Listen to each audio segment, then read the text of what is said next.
오히려 젊은 사람들이 돈을 더 높게 불렀어요. 얼마 불렀죠? 한 100억 이렇게 얘기했던 것 같아요. 평생 일하겠다는 생각이죠, 그 말이면. 그렇죠. 안녕하세요. 안녕하세요. 삐터뷰를 빨리 찍었어야 되는데 남편이랑 저랑 너무 바빠가지고 촬영이 조금 늦었어요. 그래도 오늘 음료 소개하고 삐터뷰 바로 시작하시죠. 저는 파울라너 바이스비어입니다. 저는 오늘 도 술이 안 땡겨서 물에다가 깔라만시 다 먹을게요.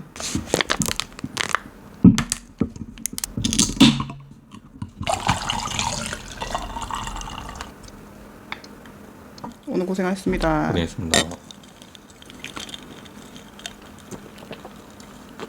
네, 오늘 저희가 가져온 주제는 나이대별로 생각하는 파이어의 기준이 참 다른 것 같습니다. 저희는 30 중반 자녀가 2명인데 파이어를 계획을 했고 좀 있으면 남편도 파이어를 할 거예요. 근데 저희의 자산 기준을 영상으로 담아냈었는데 좀 부정적인 댓글들도 많았고 제 지인들한테도 그냥 자산을 공개한 건 아니고 그냥 파이어 했다고 얘기를 했어요. 저희 남편도 좀 있으면 파이어 할 거라고. 그러니까 다들 놀래더라고요. 저희가 한 50억 정도 있다고 생각을 하시더라고요. 그래서 제가 여쭤봤어요. 그 파이어를 하려고 하면 정말 50억 정도에 해야 될 것 같냐고 하니까 자기는 50억이 아니면 일을 해야 될 것 같다는 식으로 얘기를 하시더라고요. 그래서 투자를 하고 있는 저희 입장에서는 50억이면 사실 손자한테까지 물려줄 수 있는 돈이거든요. 그래서 어떻게 생각하시나요, 남편님은? 저도 인터뷰를 좀 해봤는데 제가 물어보는 사람들 나이대가 꽤 있습니다. 보통 40 후반에서 50까지 있는데 물어보다 보면은 다들 흔히 말하는 창업을 하거나 보통은 재취업을 많이 생각하더라고요. 그렇게 해가지고 평생 얼마를 벌 건지를 생각을 하는 것 같아요. 그게 50억인 것 같습니다.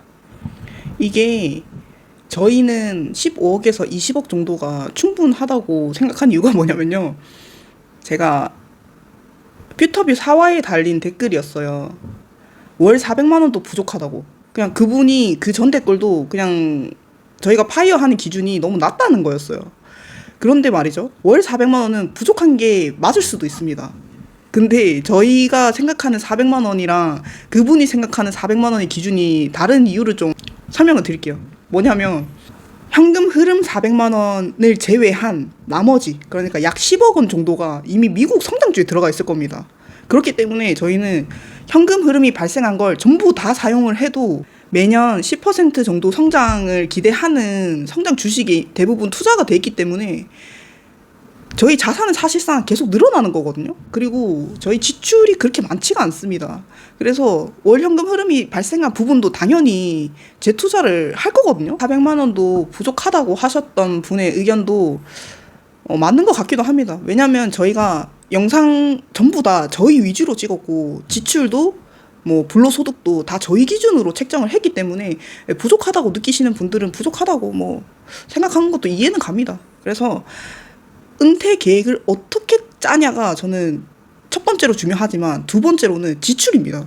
결국에는 한국에서의 파이어는 조금 제 기준에서는 좀 나쁘게 변형된 것 같아요. 그러니까 내가 펑펑 쓰면서 일을 안 하겠다. 이거는 사실 자산이 50억이어도 부족할 거예요. 이건 제 생각입니다. 옛날에는 백만장자였으면은 부자 소리 듣던 시대였는데 저희가 이제 백만장자를 넘어서 돈이 많은데도 부자 소리를 못 듣죠. 그렇죠. 그만큼 화폐 가치가 떨어지기도 했고 점점 사람들의 눈높이가 높아지는 것도 한몫하는 것 같습니다. 이게 삶의 질이 계속 높아지고 그거를 낮추기는 싫으니까요. 그리고 저희는 아직 파이어를 한 지 뭐 하루밖에 안 됐죠. 주말을 빼고서. 그래서 조금 더 제 일상을 기록을 하면서 뭔가 지출 변동이 생긴다든지 그런 것도 좀 상세하게 기록을 해보고 싶습니다. 남편도 기대되시겠어요? 내년에 육아휴직인데 그죠? 무척 기대하고 있습니다. 저보고 매일같이 부럽다고 카톡을 하시더라고요.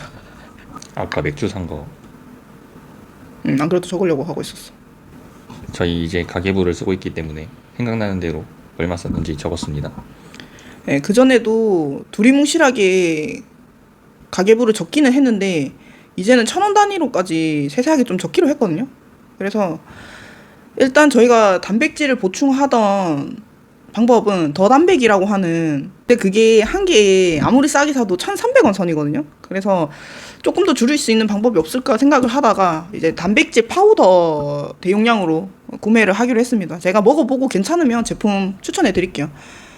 한 번 먹을 때 더 단백이랑 똑같은 단백질 양인데 1,100원 정도로 한 200원 정도 저렴하더라고요. 단백질을 좀 챙겨줘야 될 것 같아요. 제가 1일 1식 한다고 하긴 했는데 여러분도 보시다시피 제가 그렇게 마른 몸이 아니고 아직 몸에 지방도 많고 체지방이 많아요. 그래서 사실은 이미 영양소가 몸에 충분하기 때문에 좀 다이어트 하는 개념도 있지만 단백질도 좀 충분히 챙기면서 좀 밸런스를 맞게 제가 조절을 하려고 하는 거니까 제 몸에도 좋은 거예요. 사실 좀 워낙 많이 먹었었기 때문에 항상 과식했었거든요. 네, 그래서 이제 간식도 끊었고 커피도 평일에는 먹지 않을 예정입니다. 왜냐면 커피도 뭐 카누 같은 거 먹으면 되긴 하는데 또 커피는 또 입맛이 고급이어서 카누 못 먹거든요. 그래서 주말에만 남편과 커피를 좀 즐기도록 하고 평일에는 저는 간식이랑 커피도 다 끊도록 하겠습니다. 아까 제가 나이대별로 인터뷰를 한번 해봤다고 했는데 일단은 20대는 무조건 은퇴를 할 생각이 없습니다. 왜냐면은 자기는 이제 막 취업했고 앞을 향해서 달려나가는 사람이기 때문에 벌써 은퇴까지 생각하고 있지는 않더라고요. 그래가지고 막연하게 얼마 하면 은퇴할래? 라고 물어보면은 오히려 젊은 사람들이 돈을 더 높게 불렀어요. 얼마 불렀죠? 한 100억 이렇게 얘기했던 것 같아요. 평생 일하겠다는 생각이죠. 그 말이면. 그렇죠. 그리고 50 넘어가시는 분들은 얘기를 하면은 제가 투자하는 걸 어느 정도 아는 사람들한테 물어보면은 오히려 저한테 물어보죠. 넌 얼마면 퇴사할 건지, 은퇴할 건지, 어떻게 자산을 굴릴 건지를 물어보는데 보통 다 사업을 하거나 늙어서까지 일을 할 생각을 하고 있어요. 그래서 은퇴 금액이 정확하지가 않아요. 그냥 자기는 평생 일을 할 생각을 하고 있어요. 되게 현실적이죠. 돈을 모으려고만 하고 있습니다. 그러니까 목표 금액이 없다는 소리네요. 오히려. 아니죠. 돈을 쓸 줄 모르는 거죠. 모을 줄도 모르는 거 아닌가요? 모으는 족족 쓰고 있으니까 그것도 맞죠. 아, 모으는 금액도 없고 은퇴할 생각도 못 하는 거네요. 그죠? 강제로. 이제 살아보니까 그분들은 은퇴할 생각을 접었어요. 지금 상황을 봤을 때. 그렇죠. 근데 이 사람들을 봤을 때 제가 뭐 선 넘게 얘기하는 걸 수도 있지만 이제 퇴직금을 받을 건데 퇴직금을 어떻게 굴릴 건지가 참 궁금해요. 이게 우리나라 현실이기도 합니다. 왜 자영업을 염두에 두고 있냐? 그러니까 평생 일할 생각인 거예요. 내가 그렇죠. 퇴직을 해서도 그 퇴직금으로 사업 자금을 사용해가지고 그러니까 사업을 하는 거죠. 근데 일반인이 사업이라고 하면 사실 프랜차이즈밖에 없습니다. 체인점밖에 없죠. 그래가지고 저 어렸을 때 고등학교 때 선생님이 항상 얘기했습니다. 공과 계열 고등학교를 나오면은 항상 하는 얘기가 있습니다. 어떤 테크트리를 타도 최종 목적지는 치킨집입니다. 치킨집 사장님이 최종 목표죠. 그렇게 다들 이제 개인 사업이라고 하죠. 사업을 다들 염두에 두고 있더라고요. 그렇군요. 근데 저희는 눈꽃만큼도 그러니까 개미 똥구멍만큼도 치킨집이라든지 자영업 그러니까 사업 같은 거를 할 생각이 추호도 없습니다. 왜 그러냐면 저희 가족분 중에 자영업을 하시는 분이 계시잖아요. 그죠? 근데 하시는 거 보면 아 자영업은 저런 사람이 해야겠구나. 그런 게 있어요. 오히려 그냥 체인점 같이 남의 거를 가져와서 빌려와서 하는 자영업이랑 다르게 저희 가족분이 하시는 자영업은 본인의 그 능력으로 하시는 그런 직종이시거든요. 그래서 그런 거 보니까 와, 그러니까 저렇게 해야 살아남는구나 싶기도 했고요. 저런 식으로 저 정도로 능력이 있어야 이거를 읽어낼 수 있구나. 또 그런 거를 보기도 했습니다. 아무튼 능력이 진짜 좋으면 자영업 하셔도 상관없어요. 제가 느낀 거는. 근데 저희는 그럴 능력이 안 됩니다. 뭐 일을 하고 싶을 때만 하고 그냥 안 할 수 있으면 안 하는 그런 파이어족인 거예요. 예. 그래서 제가 유튜브 하고 있는 거죠. 돈이 안 돼도. 원래 가장 빠른 부자가 되는 방법이 자영업이죠. 맞습니다. 부자 아빠 가난한 아빠에서도 최종 목적은 사실 본인 사업을 하는 게 최종적인 테크트리의 끝단계입니다. 연예인들이 결국에는 사업을 하는 이유가 이런 데 있어요. 연예인은 프리랜서입니다. 그래서 프리랜서는 내가 언제 이 일을 그만두게 될지 모르는 좀 불안감 있잖아요. 근데 근로자도 사실 뭐 프리랜서랑 마찬가지죠. 내 은퇴 시기가 정해져 있고, 그리고 세 번째 단계가 투자자의 길 아닙니까? 근데 저희는 프리랜서는 한 적이 없고 근로소득에서 투자자의 길로 지금 들어온 거고요. 아마 자영업은 아마 하지 않을 확률이 높습니다. 그리고 남편이랑 지금 운동을 열심히 하고 왔거든요. 그래서 브이로그에도 찍고 왔었는데 런닝하면서 저희가 투자 얘기 많이 한다고 했잖아요. 그래서 뛰면서 얘기를 나눈 게 아까 이 내용이었습니다. 그러니까 나이대별로 인터뷰를 했다고 했거든요. 그래서 제가 좀 고민을 해봤어요. 왜 20대는 터무니없는 금액을 불러서 은퇴를 하겠다라고 하고 50대에서는 좀 내가 은퇴를 할 수 있을까? 뭐 은퇴를 못 할 것 같은데 이렇게 얘기를 하는지 제가 좀 생각을 해봤어요. 이거는 그냥 제 추측입니다. 20대 같은 경우는 나의 지출도 아직 완성되지 않았어요. 이 지출이 늘어날 수도 있고 줄어들 수도 있어요. 아니면 유지될 수도 있겠죠. 하지만 일단 지출이 명확하지가 않고요. 왜냐? 뭐 결혼을 안 했을 수도 있고요. 뭐 결혼을 한다는 변수도 생기고 자녀를 가진다는 변수도 생깁니다. 또는 내가 아플 수도 있어요. 그죠? 그러니까 그런 모든 변수가 아직 20대에는 공존하고 있습니다. 그래서 은퇴라는 얘기를 딱 들었을 때 진짜 범접할 수 없는 금액이 있어야만 은퇴라는 용기가 생겨요. 그런데 저희가 30대잖아요. 저희는 결혼도 했고 애도 있고 지출도 어느 정도 지금 고정이 됐어요. 물론 자녀의 학비는 좀 오를 수도 있어요. 그런데 제가 아까도 얘기했다시피 저희 자본소득이요.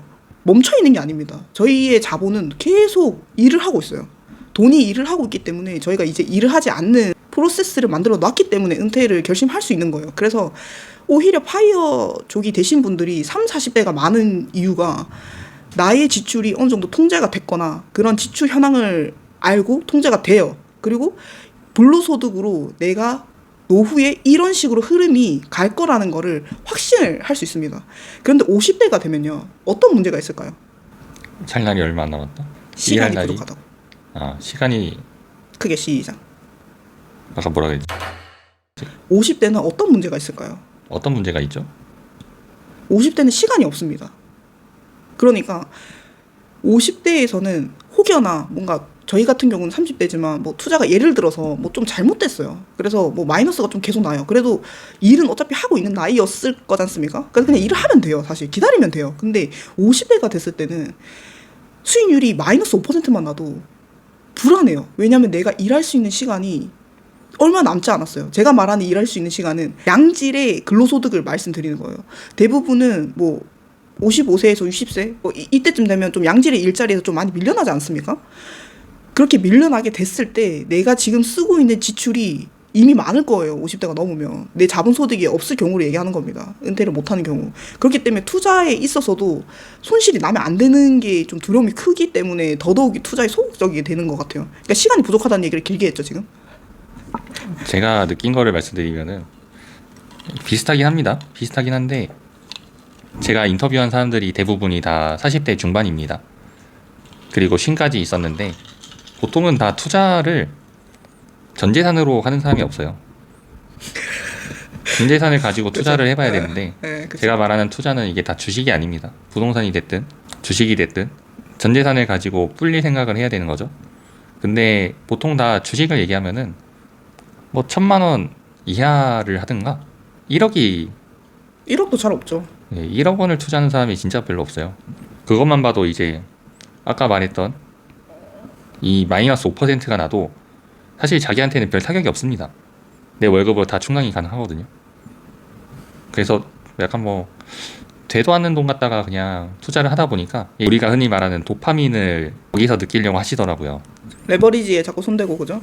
그렇죠. 근데 올바른 투자를 하게끔 저도 알려주고 싶은데 제가 ETF를 얘기하면은 다들 웃죠. 왜냐면 투자한 돈이 없거든요. 투자를 한 3억 이상 이렇게 투자를 해봐야지 ETF로도 돈이 벌린다는 걸 알거든요. 50대면은 자기 자본이 결코 적지 않을 거예요. 근데 내가 투자한 시드가 1,000만 원밖에 안 되니까 1억 미만밖에 안 되니까 이게 5%가 올라도 실감이 잘 안 나요. 왜냐면 내가 부동산에 투자한 돈은 되게 크거든요. 그렇죠. 이 부동산이 잘 돼야지만 내가 잘 되는 거예요. 내가 투자할 수 있는 수단이 부동산밖에 없고 주식에서는 성공을 해보지 못했으니까 주식에 미움을 가지고 있죠. 이게 상당히 좀 잘못됐다고 생각을 하고 있습니다. 부동산에 대부분 돈이 다 들어가 있고 대출을 다 갚을 생각을 하시거든요. 대부분의 사람들이. 그러니까 내가 목돈이 생기면 이걸 투자를 할 게 아니고 목돈 생겼네? 상여금 받았네? 그러면 대출 갚아버립니다. 그것도 그렇고 이제 사실은 돈이 남을 거예요. 돈이 어느 정도 남을 거고 남으면은 모았다가 여행을 가죠. 소비를 해버린다. 그렇죠. 투자가 아니고. 그리고 애가 클 때까지만 버티면 된다. 이 생각을 많이 가지고 있어요. 그때까지 내가 회사를 다니면은 학자금이 나오고 학자금이 나올 때까지만 버티면은 난 어떻게 될 것 같다라는 막연한 생각을 다들 가지고 있어요. 근데 내가 만약에 퇴직을 해가지고 퇴직금을 진짜 한 4억, 5억을 받았어요. 그럼 이 4억, 5억 갖다가 내가 뭘 할 것 같아요? 아까 말했지만은 부동산밖에 안 해봤거든요. 그러면 이제 체인점 하겠죠. 체인점 하면은 안 해본 거죠. 망하죠. 그렇죠. 피크트리가 이렇게 되더라고요. 그러면 또 나는 어쩔 수 없이 그 돈 날려 먹었으니까 또 일해야 되잖아요. 그렇죠. 그래서 저희 생각은 꼭 뭐 주식을 하셔라, 주식을 해야 된다 이런 것보다는요. 내가 만약에 부동산에 믿음이 강하면 차라리 임대 수입을 노리는 것도 괜찮을 것 같아요. 그러니까 괜찮은 집을 사서 월세를 받는 거죠. 아무 주택을 사서 임대 소득을 올려라 이게 아니고 뭐 상가 같은 거 사면 절대 안 돼요. 상가는 진짜 좀 이게 난이도가 높은 부동산이에요. 이게 상가가 입지도 봐야 되는데 그 상권도 봐야 되고요. 유동성도 봐야 되고 주변에 개발 그런 것도 좀 봐야 돼요. 그러니까 유동인구가 계속 있어야 되는 그런 데를 보는 눈이 없으면 실패할 확률이 너무 높아요. 그래서 제 주변에서는 주식을 좀 모른다, 못한다 하면은 그냥 건물을 올리시더라고. 그냥 건물을 올려서 맨 맞아요. 위층에는 주인 세대, 내가 사는 거. 그러면 내 집 해결됐죠. 어차피 짓는 김에 내 집을 지어버리잖아요. 그죠? 그리고 밑에는 임대소득, 뭐 중간에는 뭐 원룸 같은 거 이렇게 임대하잖아요. 그리고 맨 밑에 상가 2개 이렇게 해서. 그러니까 그런 방법도 있어요. 다만 저는 건물 같은 거는 제 취향이 너무 아니에요. 왜냐면 어쨌든 그 월세 세입자를 받으려고 노력을 해야 되잖아요. 그러니까 저희가 구축집 하면서 좀 고생을 했지 않습니까? 그래서 저는 좀 부동산에 살짝 질려 있어요, 지금. 그러니까 이게 부동산은 내 맘대로 안 된다는 그 생각이 머리에 콱 박히니까 부동산은 정말 힘들다. 이거는 정말 고수의 영역이다. 그래서 실거주 한 채는 너무 필요하고 괜찮은 입지 그러니까 괜찮은 입지 실거주 한 채는 너무 필요하지만 임대 소득으로 내가 은퇴를 하겠다. 정말 보는 눈이 좀 많으시거나 공부를 많이 하셔야 될 것 같아요. 사실 주식이 그 뭐라 해야 될까? 그냥 ETF 있죠. 그 안전한 우량주에 그냥 사놓고 그냥 냅두면 되거든요. 사실 주식이 제일 쉬워요. 쉽기는. 다만 숫자가 너무 잘 보여서 내 멘탈이 잘 흔들린다. 마이너스가 나면. 사실 기업만큼 물가 반영이 잘 되는 물가 반영을 잘 해주는 데가 없습니다. 기업은 무조건 물가 상승률을 다 먹으려고 하죠. 그렇죠. 그래서 인플레이션이 있는 거고요. 그렇죠. 그것도 있고 인플레이션을 다 먹으려고 하잖아요. 그러니까 그러면은 그만큼 ETF 그러니까 우리가 말하는 ETF는 지수 ETF인데 지수 ETF는 무조건 물가 상승률을 반영해가지고 오를 수밖에 없는 구조로 돼 있습니다. 그렇죠. 그래서 저는 인플레이션이라는 거는 나쁜 것도 아니지만 좋은 것도 아니다. 인플레이션을 이용할 수 있는 사람이 결국에는 투자로 성공하는 것 같아요. 이 인플레이션은 부동산, 주식 다 포함입니다. 그래서 제가 이번에 파이어를 하면서 주변 사람들이랑 좀 얘기를 많이 했어요. 그러니까 내 자산을 깐 건 아니지만 그래서 아무튼 다들 걱정을 하시길래 저는 아무 걱정이 없었거든요. 그냥 슬픈 마음은 내가 이 회사에 정이 들었고 이 같이 일했던 동료와의 정 때문에 좀 슬프고 그런 감정도 있었고 뭔가 좀 아무래도 집에 이제 하루 혼자 있어야 되니까 좀 어떻게 생활해야 될까 좀 그런 불안감에 좀 울적하고 그랬던 거지. 전혀 이해할 수 없는 마음입니다. 예. 저 T 남편은 이해를 할 수 없다고 하는데 F 부인은 완전 슬프죠 지금. 이제는 안 슬픈데 그때는 아무튼 슬펐어요. 저는 지금도 연락하는 사람만 연락하고 사는데 슬플 게 있을까요? 아니 저도 연락한 사람만 해요. 그냥 슬플 수도 있잖아. 알겠습니다. 예. 저희가 투자 영상도 찍어야 되는데 투자 영상은 저희가 다음 주에 찍도록 하겠습니다. 다음 주 저희 투자 영상은 저희 10주치 그러니까 저희 투자 1화 영상부터 다음 주까지 해서 총 수익률 1주차에서 10주차 누적 손익을 비교하는 컨텐츠로 해서 좀 짤막하게 올려볼까 합니다. 왜냐면 생각보다 이제 저희 투자 영상 뭐 딱히 찍을 게 별로 없어가지고 그냥 주식 수익률 변화 말고는 찍을 게 없을 것 같고 대부분 뷰터뷰 위주로 나가거나 할 것 같습니다. 뷰터뷰 위주 아니면 제 브이로그. 내년 3월부터는 저희 남편도 같이 출연하는 브이로그. 제가 욕심이 있거든요. 브이로그도 지금 좀 잘 나가거든요. 이 편집하기 힘들어 죽겠어요. 이거 브이로그 나 지금 찍어놓은 게 70개인데 아 이거 영상이 1시간이 넘을 것 같은데. 네, 아무튼 제가 조리 있게 좀 잘 만들어 보도록 하겠습니다. 자기 또 뭐 하고 싶은 말 있나요? 하고 싶은 말씀 하셔도 돼요. 아니요, 다 했습니다. 다 했어? 네. 하나, 둘, 셋. 안녕. 끝. 안녕하세요. 안녕하세요. 네, 오늘은 뷰터비 6화입니다. 원래 더 빨리 녹화를 하려고 했었는데 제가 취미로 좀 바빠가지고 음료 소개하고 바로 본론으로 넘어가죠. 오늘 제가 마실 음료는 칠성 사이다 제로입니다. 저는 밀러입니다.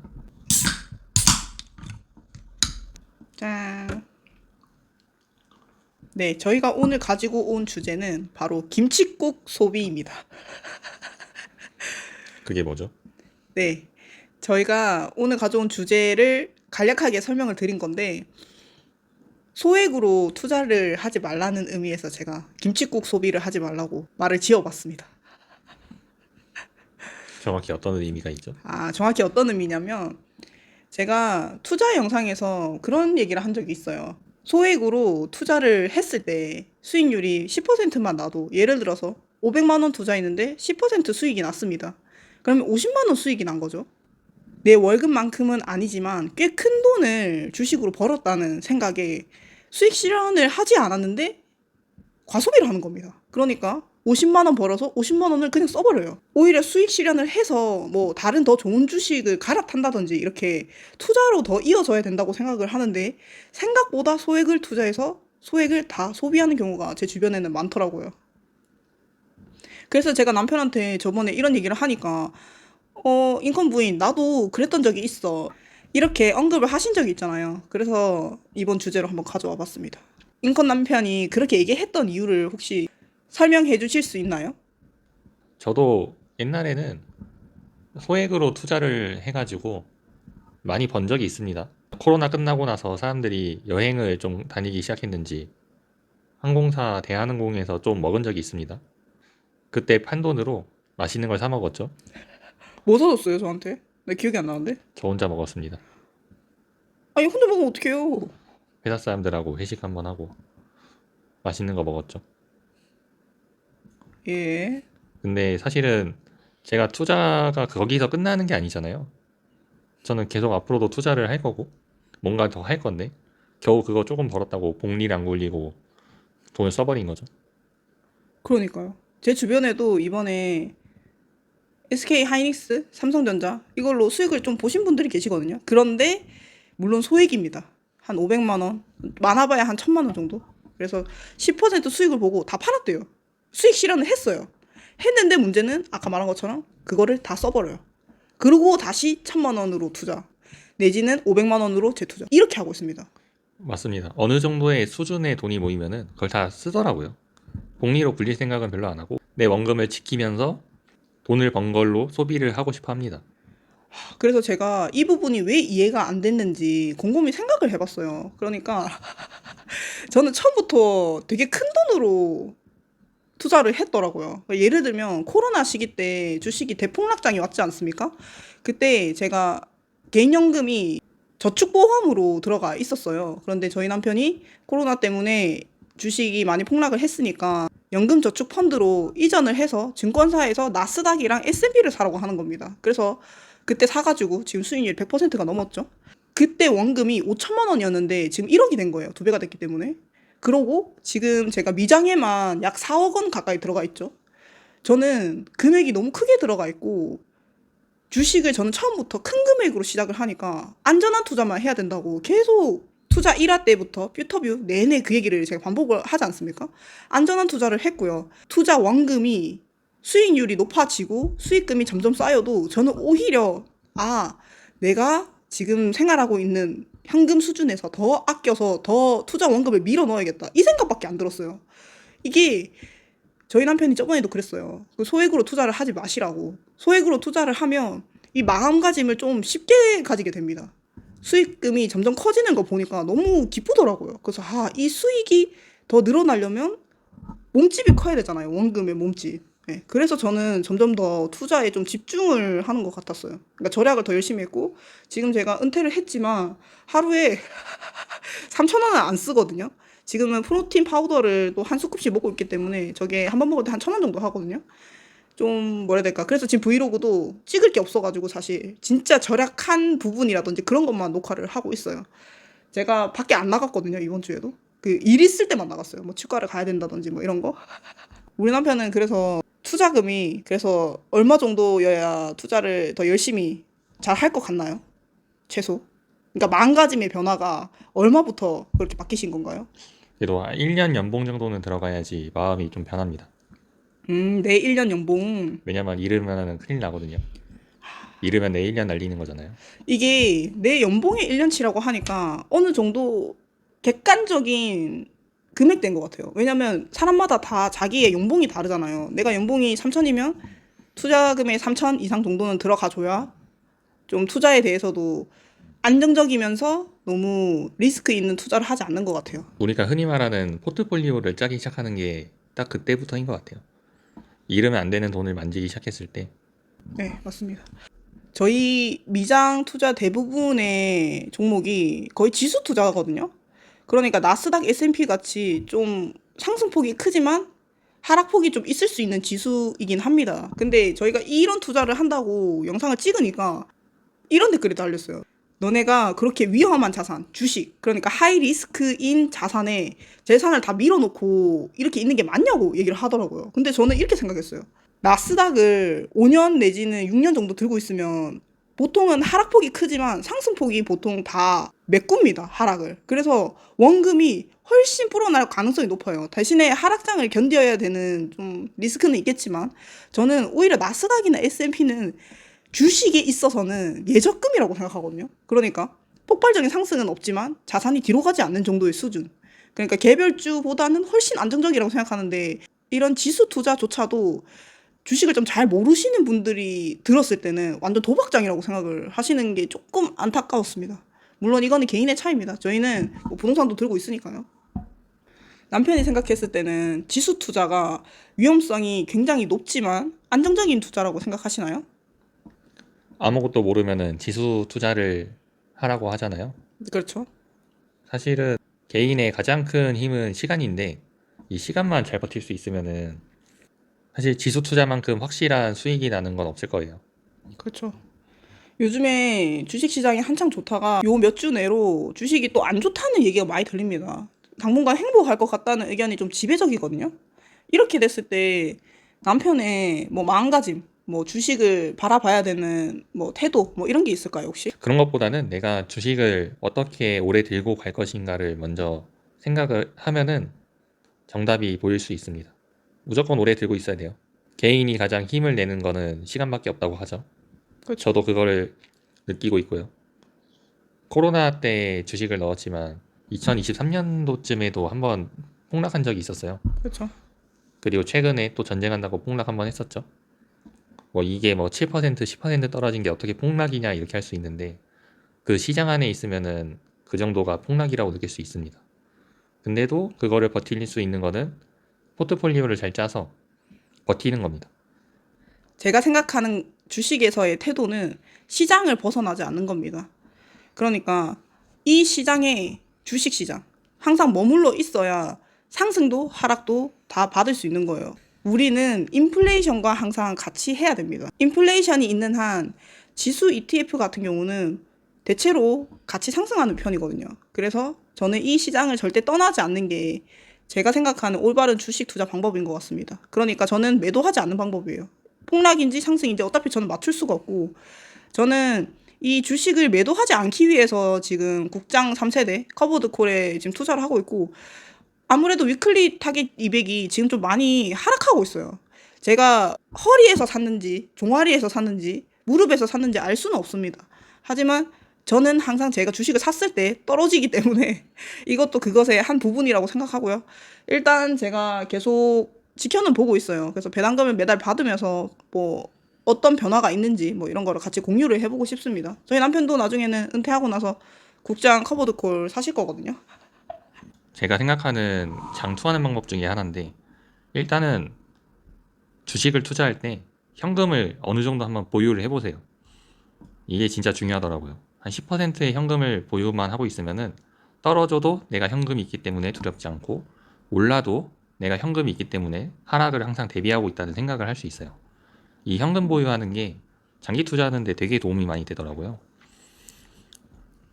저는 이렇게 현금을 가지고 있어 본 게 사실 채권을 사고 나서밖에 없는데 이것도 저는 최근에 샀었어요. 그래서 제가 두 번째 말씀드리고 싶은 거는 포트폴리오를 아까 구성하라고 했는데 분야가 다른 종목으로 제가 처음에 투자를 했었거든요.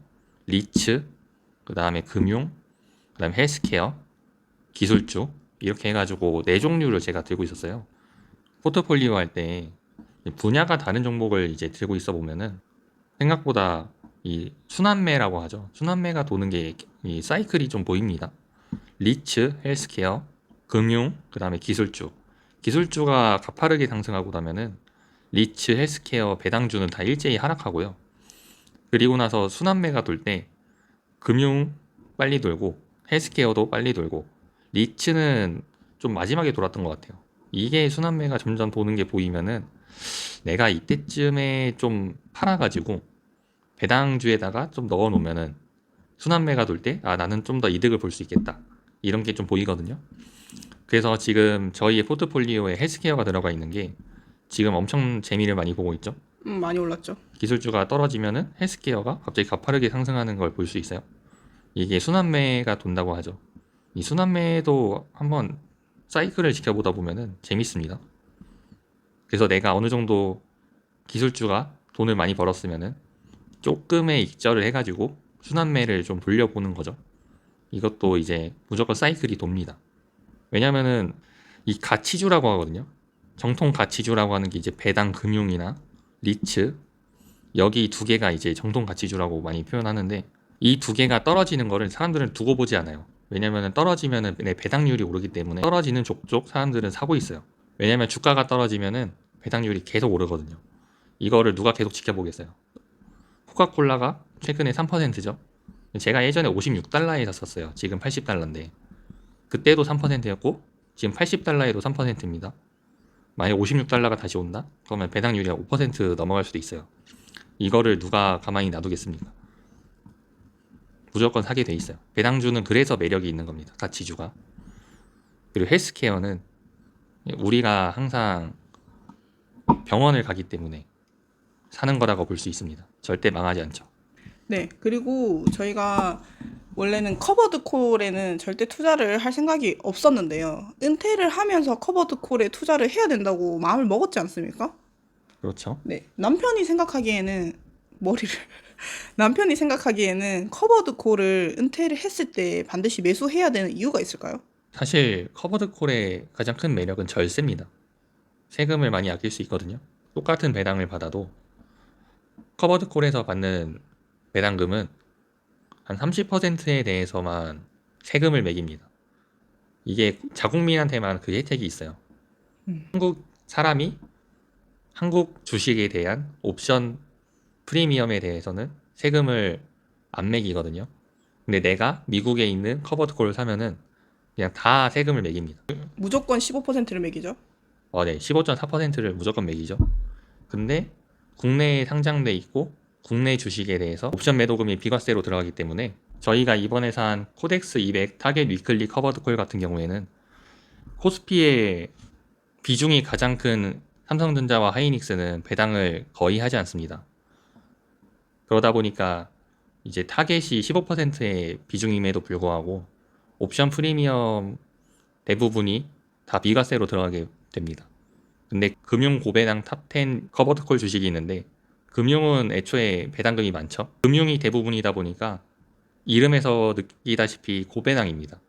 그래서 애초에 배당을 많이 주는 주식이 포함되어 있고 거기에서 배당금은 다 과세 대상이고 그리고 추가로 나오는 옵션 프리미엄만 비과세이기 때문에 이거는 좀 세금이 좀 많이 나갑니다. 그래서 두 개를 적절히 섞으면서 비중을 보유하면은 세금을 많이 아낄 수 있고 성장도 어느 정도 따라갈 수 있는 그런 ETF입니다. 어떻게 보면 커버드 콜도 한 종목만 몰빵해서 사지 말고 금융주 이제 코스피라고 봐야 되죠. 그죠? 코스피를 따라가는 거니까 위클리 타겟 200이 네. 그렇게 절반 절반씩 썼거나 내가 좀 더 안정적으로 가고 싶다 하면 사실 금융주를 조금 더 많이 섞는 게 맞기는 합니다. 왜냐하면 우리나라에서 은행은 망할 수가 없기 때문이죠. 성장도 잘 되고 있기 때문에. 그렇죠? 그래서 네. 제가 일단은 위클리 타겟 200을 먼저 구매를 했고 나중에 또 추가로 목돈이 생긴다면 그때는 저도 금융주 커버드 콜에 약 50%에서 60% 정도 추가로 투자할 예정입니다. 저희 남편은 올해까지만 좀 고생해 주세요. 어쩔 수 없어. 내가 먼저 살아봐야지 이 은퇴자의 삶을 좀 적나라하게 이제 자기한테 보여줄 수 있으니까. 예, 아무튼 오늘도 영상 시청해 주셔서 고맙습니다. 영상이 유익하셨으면 구독, 좋아요, 알람 설정까지 감사드립니다. 하나, 둘, 셋. 안녕. 끝. 안녕하세요. 안녕하세요. 오늘은 뷰터뷰 7화입니다. 오늘 저희가 먹을 음료는 저는 물이고요. 전 펩시 제로입니다. 원래 남편이 맥주를 먹겠다고 했는데 못 참고 아까 맥주 먹어버렸죠. 따세요. 똘칵. 네. 짠. 제가 은퇴를 하고 나서 일식을 한 지 3주 정도가 됐어요. 가끔씩 두 끼를 먹기는 했는데 이제 라면 한 개를 다 먹기가 힘들더라고요. 아까 먹다가 솔직히 너무 배불러서 남편한테 좀 주고 싶었는데 제가 하루 종일 뭐 제대로 먹지도 않았는데 그것조차도 다 안 먹으면 너무 안 좋을 것 같아서 일단 단백질 쉐이크 한 잔이랑 밥이랑 해서 먹기는 했습니다. 나약하네요. 새로 산 짜장라면이 있어서 그거에다가 닭가슴살, 계란 추가해서 이렇게 먹었었어요. 본론으로 들어가겠습니다. 네. 저희가 가지고 온 이번 주제는 20, 30대가 자산 격차가 벌어지는 이유입니다. 저희가 20대 때는 정확히는 20대 중후반까지는 자산 격차랄 게 거의 없었어요. 왜냐면 다들 사회 초년생이고 이때는 지출을 통제하는 사람이 자산을 가장 많이 모으는 시기가 20대거든요. 왜냐면 20대 때 지출 통제가 돼서 목돈을 일부 모았을 때 그 목돈이 복리로서 확 터지는 게 30대인 것 같아요. 이유는 30대가 되면 뭐 결혼을 할 수도 있고 보통 결혼을 하면 자산을 사게 됩니다. 대표적인 자산이 어떤 게 있을까요, 남편님? 대부분 다 부동산이 많죠. 네. 부동산을 일단 사게 된다면 그러니까 괜찮은 부동산을 말씀드리는 거예요. 어쨌든 그 부동산에 대한 시세 차익도 보면서 제가 가지고 있던 목돈에 대한 가치가 빛을 발하게 되는 시기입니다. 저희가 20대 때 소비를 잘 안 하는 편이었어요. 남편은 소비를 왜 안 했었나요? 20대 때. 그러니까 저를 만나기 전이요. 만나고 나서랑 만나기 전이랑 별 차이가 없긴 한데 저는 돈 쓰는 거에 재미가 별로 없었습니다. 게임 현질은 많이 하셨잖아요. 게임 현질은 그때는 별로 안 했었어요. 결혼하고 스트레스 때문에 많아진 거예요? 그건 말하지 않겠습니다. 저번에 많이 하실 때 40만 원까지 한 거 본 거 같은데. 사실 이게 게임 현질을 한번 딱 하기 시작하면은 끊을 수 없는 늪에 빠지는 경험을 할 수 있어요. 해본 사람만 압니다. 네, 다행히 저희 남편은 흡연을 한 적이 없고요. 술 같은 경우도 회식 정도에서나 많이 먹고 아니면 남편 친구들도 술을 별로 안 좋아합니다. 회사 지인들은 술을 좀 좋아하긴 하는데 그 친구들 한 번씩 볼 때나 먹지 많이 안 먹긴 했죠. 그나마도 최근에는 양주 사던 거를 거의 끊었죠. 제가 특별한 일 있을 때만 사자고 남편이 협의를 했기 때문에 저희 남편이 좀 특이한 썰이 있어요. 그거 한번 풀어주실 수 있나요? 제가 대학교 1학년 때 1학년 마치고 나서 군대를 갔다 왔습니다.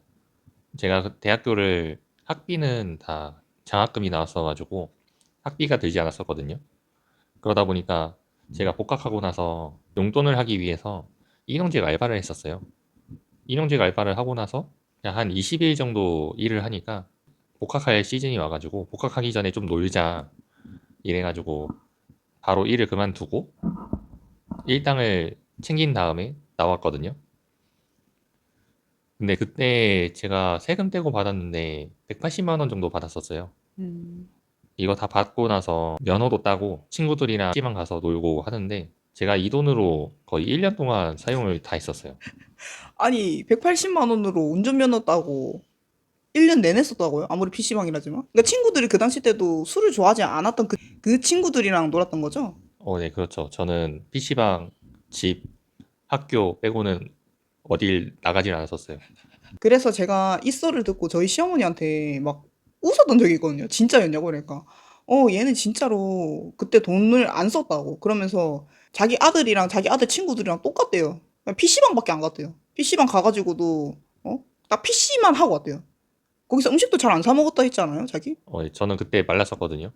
음식 사 먹는 게 싫대요, PC방에서. 그거 이해가 안 되네. 음식을 안 사 먹어도 될 정도로 배가 고프지 않았었어요. 게임은 열심히 오래 했는데 저녁 6시에 PC방을 가면은 다음날 6시까지 식사를 안 했었어요. 당시 PC방이 얼마였죠, 한 시간에? 1시간에는 기억은 안 나는데 10시간에 10,000원 했던 것 같아요.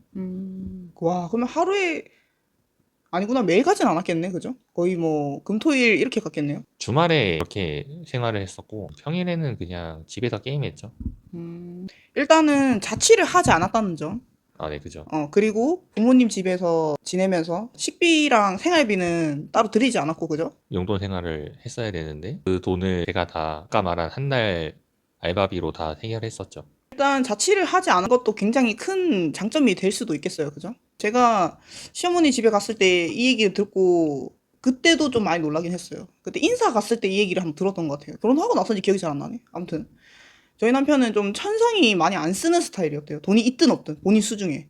근데 저 같은 경우는 통장에 돈이 없을수록 소비력이 강해지는 스타일이었어요. 그래서 저희가 투자 영상 2화인가? 1억 모으기에서는 제가 남편과 뭐 약 4년 만에 1억을 모았다고 적어는 놨는데, 그거는 남편과 제가 거의 비슷한 시점에 저축을 했을 때를 기준으로 1억을 모은 걸 말씀드린 거고, 제가 사실 사회초년생 3년까지는 저축을 하기는 했는데 저축을 거의 못했어요. 왜냐면 저희 집이 좀 어려워서 제 월급 대부분을 부모님을 드렸거든요. 그래서 월급의 한 10% 정도만 제가 용돈으로 쓸 수 있었는데, 이게 너무 짤짤이로 써야 된다는 그런, 뭐라 해야 될까, 압박감? 초조함? 그래서 20만 원을 용돈으로 써야 되면 그걸 다 썼어요. 단 10,000원도 남기지 않았어요. 다 쓰고, 그래서 가끔씩 조금씩 모자랄 때가 있잖아요. 저도 성인이다 보니까. 그래서 조금씩 모자른 거는 그때는 엄마한테 얘기해서 조금 더 달라고, 이렇게 제가 제 월급을 달라고 부탁을 했었어요.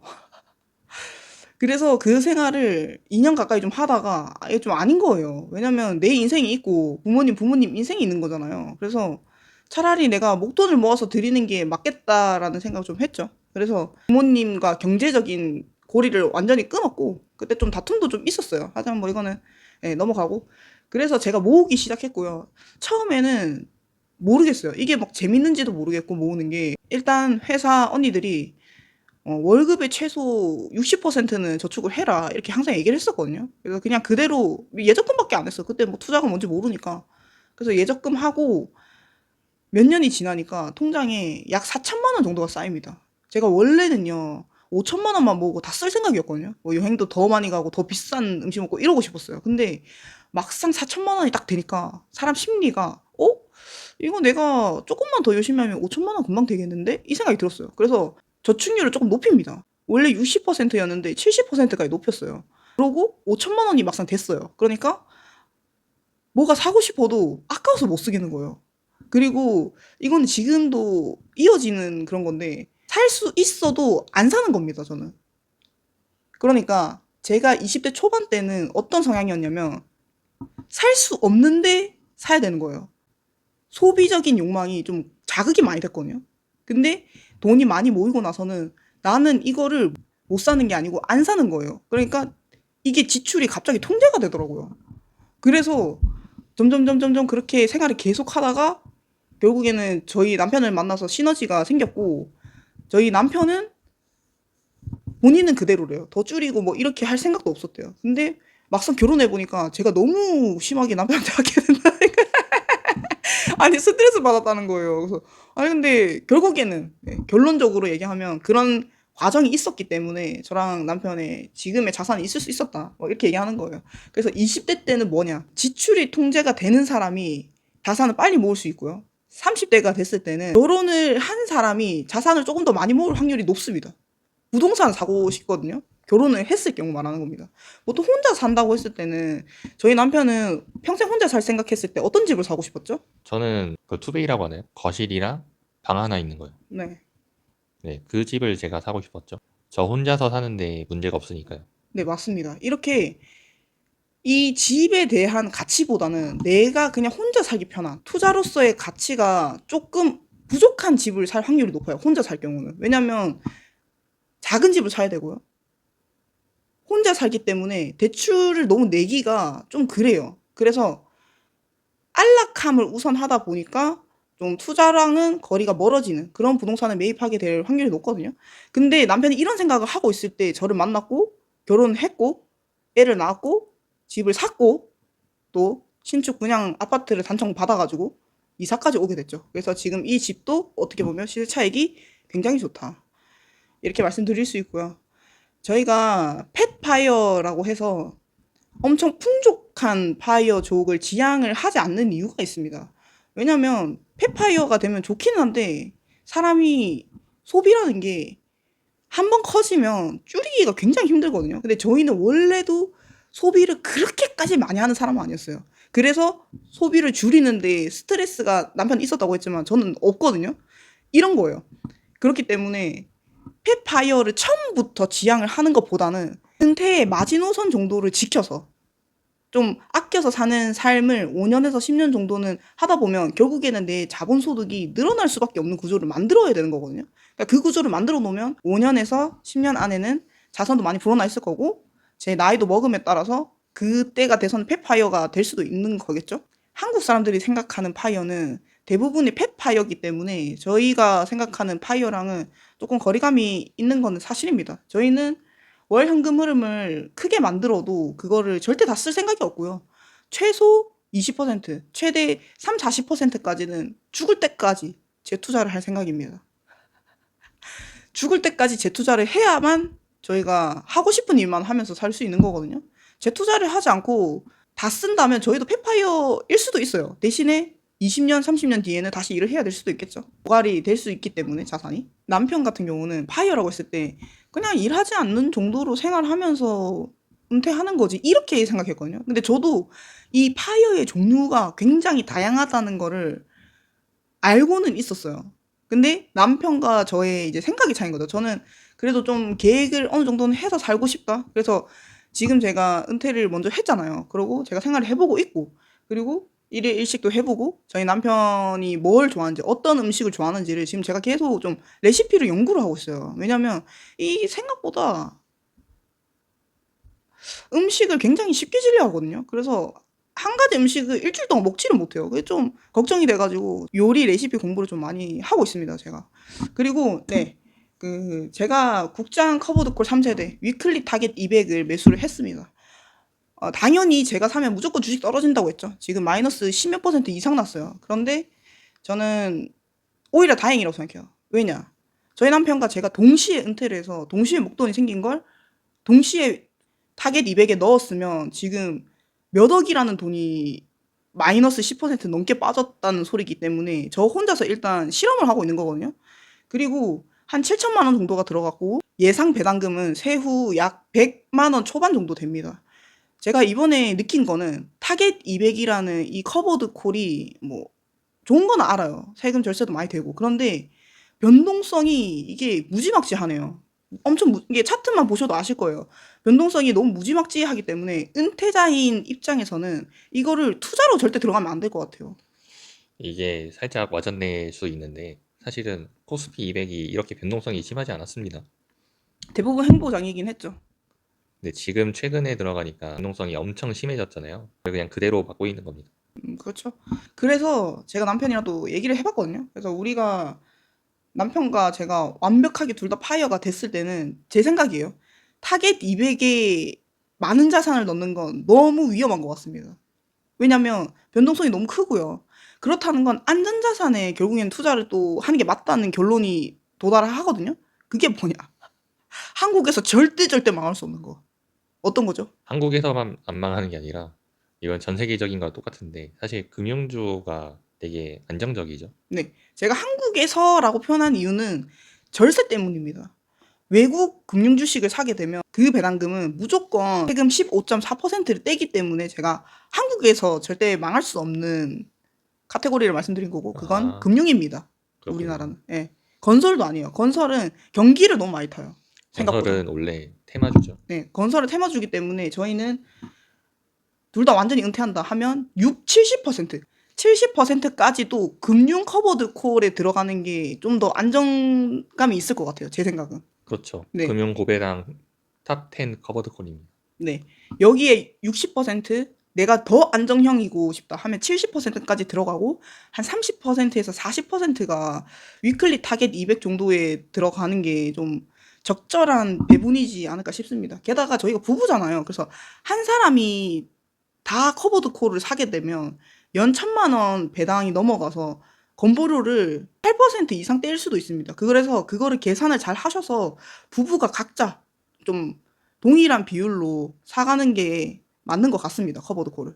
아마 다음 주쯤에 제 커버드 콜 배당금이 입금이 될 것 같은데요. 그 배당금 입금된 거를 기반으로 위클리 타겟 200 차트랑 해서 저희가 아는 선에서 설명을 좀 한 번 더 드릴 수 있도록 하겠습니다. 저희가 이 영상을 찍는 건 국장 커버드 콜 3세대를 사라고 말씀드리는 게 아니에요. 은퇴를 하는 방법 중에 커버드 콜이라고 하는 절세를 하면서 배당금을 받을 수 있는 이런 종목이 있다는 거를 설명드리고 싶어서 찍는 거예요. 당연히 뭐 더 다른 좋은 주식이 있는 거를 모르는 건 아닙니다. 하지만 저희와 조금 성격이 안 맞는 거를 가끔씩 추천해 주시는 분들이 있기 때문에 어디까지나 참고용으로만 봐주시면 좋을 것 같아요. 저희가 다음 주에도 또 재밌고 유익한 유튜브로 돌아오도록 할 거고요. 제가 지금 브이로그를 안 찍고 있어요. 왜 안 찍고 있냐? 똑같은 내용밖에 없어요. 그냥 집에서 안 나가고 밥 한 끼 먹고 잠자고 제가 하고 싶은 일밖에 네, 그래가지고 좀 더 좀 특이한 일이 생긴다면 약간 1일 브이로그 느낌으로 다음번부터는 좀 찍어서 업로드 해보도록 하겠습니다. 네, 기다려주셔서 감사합니다. 내용이 유익하셨으면 댓글, 구독, 알람 설정까지 부탁드립니다. 하나, 둘, 셋. 안녕. 끝. 안녕하세요. 네, 오늘 저희가 준비한 음료는 물입니다. 한잔 하시죠. 아이 맛있다. 네, 오늘 저희가 준비한 주제는 부모님의 은퇴 계획 도와드리기입니다. 저희 나이가 30 중반이고요. 저희 양가 때 부모님들이 두 분 다 환갑이십니다. 그래서 슬슬 은퇴 준비를 하셔야 되는 시기거든요. 왜냐? 저희가 그 은퇴를 책임져 드릴 수 없기 때문입니다. 저희는 목표가 있어요. 저희도 나이가 들었을 때 저희 자식들한테 짐이 되지 않길 바라고요. 당연히 짐이 돼서도 안 됩니다. 그렇기 때문에 저희가 본격적으로 주식을 시작을 하면서 저희 부모님들한테도 권해드렸거든요. 그래서 저희 친정엄마 같은 경우는 작년 10월쯤 시작을 하셨고요. 저희 시어머니 같은 경우는 작년 12월쯤에 시작을 하셨습니다. 두 분 다 완전 다른 포트폴리오로 준비를 시켜드렸거든요. 그래서 수익률도 굉장히 다릅니다. 그래서 저희 시어머니의 주식 포트폴리오는 저희 남편의 추천으로 짜여진 포트폴리오이기 때문에 수익률이 굉장히 다르거든요. 저희 시어머니 수익 지금 어떻죠, 남편님? 그건 모르는데. 아, 모른다고요? 자료 화면으로 띄워드리겠습니다. 총 수익률은 3%라고 나옵니다. 네, 저희도 깜짝 놀랐죠. 왜 깜짝 놀랐냐? 남편 작년에 저희 시어머니 주식 어떤 거 사드렸죠? 제가 추천드린 주식은 코덱스 200 타겟 위클리 커버드 콜이었고요. 그리고 코덱스 금융 고배당 탑 10 위클리 커버드 콜, 그리고 키움 미국 AI 테크 앤드 고배당 주식을 사줬습니다. 네, 작년 12월에는 이렇게 3개 주식만 들어갔고요. 현물은 올해 언제 들어가셨죠? 5월이었을 거예요. 5월, 6월. 아, 그렇죠. 그러면 금 같은 경우는 투자된 게 기간이 짧으니까 수익에서 일단 뺀다고 치더라도요. 분명히 수익률이 60%가 넘었습니다. 올해 중반까지만 해도요. 그런데 지금 제가 보여드린 수익률을 봤을 때 지금 총 수익률이 3%라고 나와요. 이게 진짜 여러분 조심하셔야 되는 게 뭔지 아세요? 저희는 가족입니다. 저희 남편은 저희 시어머니가 무조건 올바른 투자만 하기를 바라겠죠. 당연히. 왜? 뒤로 가는 투자를 하면 안 되기 때문입니다. 그런데 저희 시어머니의 문제점이 하나 있어요. 이 문제점이 뭘까요? 문제점이요? 생각해 본 적 없죠? 없죠. 네. 저희 시어머니가 자꾸 남의 말을 듣습니다.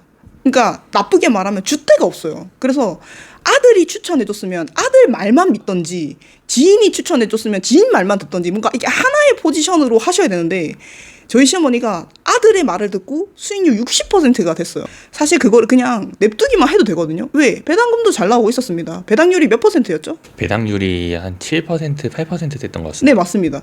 배당률도 7%로 안정적으로 받으면서 주가 상승도 약 60%였단 말이죠. 그런데 뭐가 문제였냐? 시어머니가 이걸 자꾸 자랑을 하는 거예요, 지인들한테. 그러면서 나 좀 주식 할 줄 알아 라고 하는 지인들이 나타난단 말이죠. 그러면 그 지인들의 말을 자꾸 솔깃해가지고 자꾸 잘못된 투자를 하는 거예요. 예전에도 저희 시어머니가 코인 투자를 좀 잘못하셨거든요. 그게 아마 루나였을 거예요. 그래서 상장 폐지가 됐죠, 사실상. 그래서 저희가 올바른 투자를 하기 위해서 제가 시어머니한테 누누이 말씀드렸어요. 남의 말을 듣지 마셔라. 어머니의 아들만이 어머니 편이니까 반드시 사고 팔 때는 아들 말을 들으라고 했어요. 그런데 시어머니가 자꾸 저희 말 안 듣는 거예요. 그래서 결국엔 지금 산 주식이 뭐였죠? 최근에 SK 하이닉스 들어갔습니다. 네, SK 하이닉스가 나쁜 주식이라는 게 아닙니다, 여러분. 그런데 5, 60대가 투자하기에는 조금 위험한 투자라고 생각합니다. 왜냐? 개별주입니다. 지금 버티면 될 수도 있어요. SK 하이닉스는 워낙에 좋은 주식이기 때문에 버티면 다시 상승은 할 수도 있겠죠. 하지만 5, 60대는 시간이 없습니다. 당장 내가 그 돈을 빼서 써야 되는 순간이 바로 올 수도 있거든요. 왜냐면 이제 연로하시기 때문에 뭐 아프실 수도 있고 내지는 뭐 자식들한테 뭔가를 사주고 싶다든지 뭐 그런 마음이 생기지 않습니까? 부모 마음에선. 물론 저희는 부모님의 은퇴 자금에는 관심도 없고요. 받고 싶지도 않아요. 준다고 해도. 부모님들이 알아서 잘 했으면 좋겠어요. 자, 이렇게 시어머니의 투자가 조금 안타깝게 변해버렸어요. 사실은 저희가 몇 주 전만 해도 시어머니의 계좌를 가져와서 같이 인터뷰도 하면서 이렇게 수익률이 좋게 났다 이렇게 뷰터뷰를 올리려고 했습니다. 근데 저희도 좀 바쁘고 시어머니 만날 기회가 없어가지고 이게 미루다 보니까 최근에 만났는데 이게 수익률이 이렇게 될 줄 몰랐어요. 물론 저희가 시어머니한테 주식을 권유했을 때는 목돈 약 1,000만 원 정도가 들어간 상태였고요. 지금 SK 하이닉스에만 500만 원이 들어갔는데 그게 지금 SK 하이닉스가 조금 안 좋죠. 좀 많이 떨어졌죠. 그래가지고 총 수익률이 3%가 돼버렸습니다. 3%면 예적금 수준이거든요. 아, 제가 진짜 너무 안타까워가지고. 그렇다고 이제 뭐 수익이 떨어진 걸로 시어머니를 모시고 인터뷰를 하면 시어머니도 기분이 안 좋잖아요. 그래서 네, 이번에는 부득이하게 그 초청은 못했고 네, 이렇게 저희 시어머니의 투자는 3% 예적금 수준으로 이제 종결이 났습니다. 일단 지금까지입니다. 뭐 나중에는 정산 해봐야 아는 거니까. 부인은 장모님 포트폴리오를 어떻게 추천해 주셨죠? 네, 저는 얼죽미입니다. 얼어 죽어도 미장입니다. 저는 미장에 엄청난 믿음이 있다고 했죠. 사실은 작년에 사드렸는데 그 비율이 기억이 안 나요. 근데 제 기억으로 그냥 말씀드리면 약 8, 90%를 VOQQQ로 해서 절반씩 사드렸고요. GLD, 금 ETF죠. 이것도 제가 한 10%에서 20% 정도 사드린 것 같습니다. 총 금액은 2천만 원이 들어갔고요. 제가 자동 매수를 걸어놨습니다. 매일 10만 원씩 매수하게끔요. 어떻게? 저희 친정엄마가 은행에 가서 본인 명의로 된 증권사 계좌로 입금할 수 있도록 세팅을 해드렸어요. 그렇게 입금만 되면 매일 10만 원씩 VO, QQQ, GLD가 일정한 비율로 사지도록 세팅을 해놨습니다. 왜 이렇게 했냐? 자, 저희 시어머니가 휴대폰을 좀 잘 만지세요. 그러니까 주식 매수 매도를 하실 줄 압니다. 그래서 이 사단이 난 거예요. 근데 저희 친정엄마는 흔히 말하는 컴 알못, 그러니까 폰 알못, 폰을 만질 줄 모르세요. 카톡밖에 못 하세요. 유튜브 뭐 동영상 보는 정도? 그래서 저희 어머니가 알려달라고 하더라고요. 매수 매도 어떻게 하는지. 그래서 제가 어림없다. 엄마는 그냥 매수만 하셔라. 주식이 오르든 떨어지든 엄마는 잉여 자금이 생겼을 때 엄마 명의로 된 계좌에 입금을 하셔라. 이렇게 알려드렸어요. 왜 제가 명의라는 거를 강조를 하냐면요. 유튜브에 떠도는 투자 사기 방법 중에 가장 큰 사기가 어떤 건지 아세요? 어떤 거죠? 주식 리딩방입니다. 돈을 받고 매수 매도를 결정해 주는 거예요. 그런 걸 리딩방이라고도 하고요. 아니면 본인 명의가 아닌 대포통장 계좌에 돈을 입금해서 주식을 사준다고 사기를 치는 수법이 있어요. 그러니까 내 명의가 아닌 거예요. 내 명의가 아닌 데에다가 돈을 넣게 되면 어떻습니까? 사기를 당했을 때. 받기가 굉장히 힘듭니다. 왜? 대포통장입니다. 그 사람들은 이미 해외 어딘가에 숨어 있을 거예요. 못 잡아요, 그 사람들. 잡더라도 돈 이미 다 세탁돼서 절대 못 받습니다. 처벌은 받을 지연정요. 그래서 제가 계속 강조를 합니다. 저희 친정엄마한테. 항상 입금을 할 때 엄마 이름이 기재가 된 곳에 입금을 해야 되고, 딸이죠, 제가 딸인데 인컴 부인 이름으로 된 계좌에도 입금하지 말라고 합니다. 왜? 저는 자식이지만 엄마한테 그러니까 경각심을 주는 거예요. 항상 본인의 계좌로 된 증권사를 통해서만 거래를 하셔라, 이렇게 말씀을 드린 거예요. 저희 친정엄마 성함이 좀 독특하시거든요. 그래서 절대 동명이인이 있을 수가 없어요. 아무튼 저희 엄마가 이제 이런 리딩방이라든가 좀 이상한 투자 방법에 연루가 될까봐 항상 저는 어르신들한테 본인 명의 꼭 확인하시라고 계속 당부드립니다. 여러분들도 주식 리딩방 내지는 내 명의가 아닌 통장 같은 데에는 절대 투자금으로 입금하시면 안 돼요. 아시겠죠? 그래서 수익률이 얼마죠? 네, 저희 친정엄마 수익률은 당연히 저희랑 똑같습니다. 왜? 종목이 거의 비슷하거든요. 그래서 작년 10월에 환차익으로만 1,300원 후반대 들어갔으니까 지금 환율이 떨어졌더라도 환차익으로만 5% 수익을 보셨고요. 이미 예적금 넘었죠. 그리고 VOQQQ가 지금 조정장이긴 하지만 지수 ETF의 장점 뭡니까? 하락이 심하지 않아요. 그래서 하락이 된 수익률로도 지금 약 15% 정도 수익률 기록하시고 계시거든요. 어떻습니까? 예적금의 5배입니다. 여러분, 투자는 이렇게 하셔야 돼요. 항상 예적금보다 나은 수준으로 너무 욕심을 내지 않으셔야 돼요. 저희 친정엄마도 아마 주변에서 듣는 말이 많았을 거예요. 제가 항상 얘기했어요. 엄마, 주변 사람한테 주식하는 거 얘기하지 마. 수익률 얼마인 거 얘기하지 마. 근데 아마 얘기하셨을 거예요. 제가 하도 잔소리하니까 얘기 안 했대요. 했을 거예요, 분명히. 요즘에 진짜 어린아이 빼고는 다 주식을 하는 시장이기 때문에, 그래가지고 저희 어머니는 매수 매도를 직접 할 수 없기 때문에 엉뚱한 주식을 못 사서 손해를 안 봤다, 이렇게 말씀드릴 수 있네요. 제가 오늘 이 영상을 너무 찍고 싶었어요. 왜 찍고 싶었냐면 너무 안타까워서. 저희는 항상 말씀드리잖아요. 안전한 투자를 하셔야 된다고. 항상 여러분, 안전한 투자 하셔야 돼요. 남의 말, 저희 말도 참고를 하시는 거지 막 100% 들어라 이게 아닙니다. 왜냐? 저희는 국장을 투자를 어쨌든 과거에는 안 했잖아요. 그래서 수익률이 그렇게 높지가 않습니다. 그래서 국장 투자를 잘 하시고 계신 분들 입장에서는 저희가 답답해 보일 거예요. 너네 국장에 그 돈 투자했으면 지금 원금 3배 됐을 텐데 아깝지 않냐? 이런 식의 댓글도 종종 보이거든요. 하지만 저희는 어떻다? 네, 그냥 믿음이 있는, 내가 믿음이 있는 주식에 투자하는 게 저희의 투자 방법이기 때문에. 그리고 맞아. 제가 드디어 코덱스 위클리 타겟 200 배당금을 받았습니다. 투자 원금은 7천만 원이고요. 지금 좀 주가가 많이 빠져서 마이너스 10%가 넘었죠. 하지만 저희는 어차피 매도를 안 할 거기 때문에 그 얘기는 빼고, 배당금 얼마 받았냐? 세후 97만 원 받았습니다.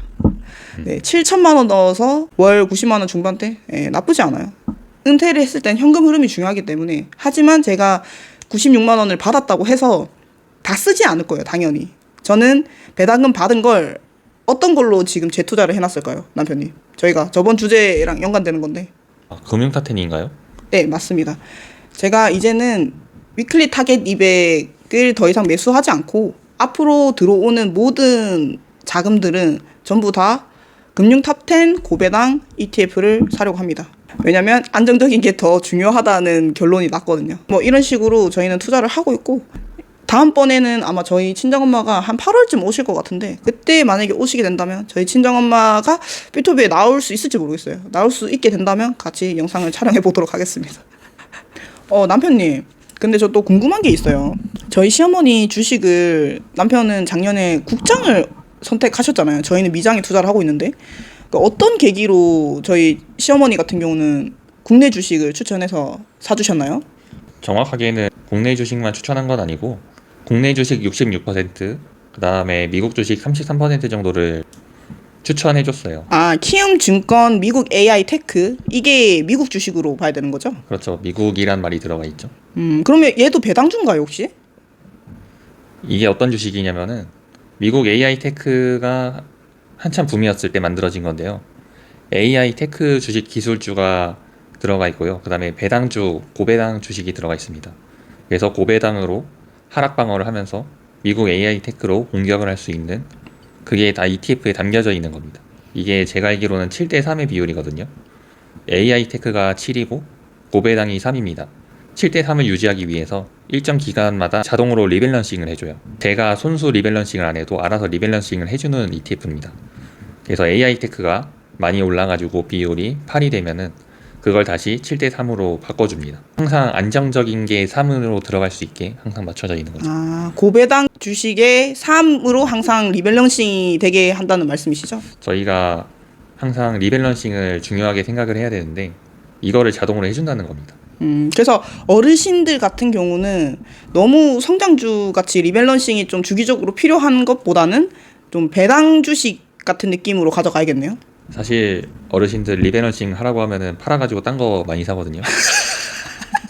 네. 이렇게 구성을 했을 때 제가 원한 그림은 이 받은 배당금을 가지고 생활도 한번 해보시고 돈이 남으면은 재투자를 하라는 게 목표였어요. 네. 근데 그게 제대로 전달이 안 돼가지고 코스피가 너무 많이 올라가지고 일부 매도를 했어요. 아, 네네, 그쵸. 일부 매도를 했는데도 수익률이 잘 나가지고 지금 버티고 있는데 떨어졌을 때 재투자를 했었거나 아니면 제가 저번에 갔을 때도 수익률이 그때 한 90% 됐었나요?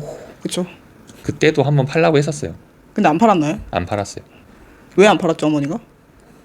이유는 모르겠어요. 그냥 제가 한 번 더 뺄 때가 된 것 같은데 라는 말을 했어요. 한 10%만 더 팔아라. 그래도 원금이 나왔거든요. 네. 그때 그 20%를 가지고 지금 만약에 샀으면은 더 많은 돈을 벌었을 거예요. 결론이 뭐다? 우리 시어머니가 아들 말을 안 들어서 망해버렸다. 예. 예, 그래가지고 이게 사실 어머니 주식에 맞지 않는 건가? 약간 그런 생각이 들 때가 있어요. 그래가지고 그럴 때는 액티브 ETF를 또 추천을 해줬거든요. 네. 그게 이제 TDF입니다. TDF. 네. 최근에 TDF 2040년의 주식을 제가 추천해주고 왔습니다. 여기에다가 하이닉스를 만약에 팔게 되면은 여기에다 넣으라고. 시어머니 하이닉스 못 파실 것 같은데요? 못 팔겠죠? 아니 근데 진짜 시어머니가 아들 말을 잘 안 들어요. 그때 팔라고 했을 때 팔고 그냥 사라고 하는 거 샀으면 괜찮은데 아 이게 참 뭐 그렇습니다. 여러분. 그래서 가족 중에 이렇게 수익률이 좋게 나온 걸 증명을 하셨다면 그분 말을 믿으세요. 지인 말을 믿지 마세요. 지인분들은 여러분의 재산에 관심이 없어요. 지인들은 떨어진 거를 책임져 주지 않습니다.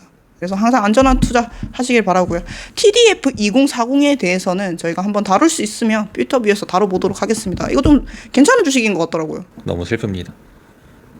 너무 슬프다고요? 네. 울게 해주십시오. 아니 그러면 자기가 근데 자기도 문제가 있어. 시어머니한테 좀 적극적으로 엄마 팔아, 엄마 사. 안 샀어? 왜 안 샀어? 왜 안 팔아? 안 팔았어? 왜 안 팔았어? 이렇게 좀 이렇게 해줘야 되거든요. 저 같은 경우는 저희 친정엄마 한 번씩 연락 왔거든요. 뭐 주식이 어떻게 되고 있냐 그러길래 궁금해해서 뭐하게 그냥 사기만 해. 엄마는 내가 봤을 때 어차피 이거 주변 사람 말 들어도 안 되고 그냥 사기만 하라고. 사기만 했는데 예적금보다 무조건 수익률 좋았죠. 그래서 저희 친정엄마는 저를 아주 맹신하고 있답니다. 아쉬워. 아쉬워요? 뭐 어쩌겠어요. 그 시어머니의 수익률은 예적금 수준인 걸로. 제가 이거를 왜 추천을 못했냐면은 왜 팔라고 정확하게 지지를 못했냐면은 네. 진짜 팔고 나서 올라서 그래요. 제가 코스피 6천 정도에 한번 팔았거든요. 네. 그리고 9천 갔잖아요. 네. 그래서 제가 함부로 팔라고 하지 못했습니다. 제가 국장을 판단할 수가 없게 됐어요.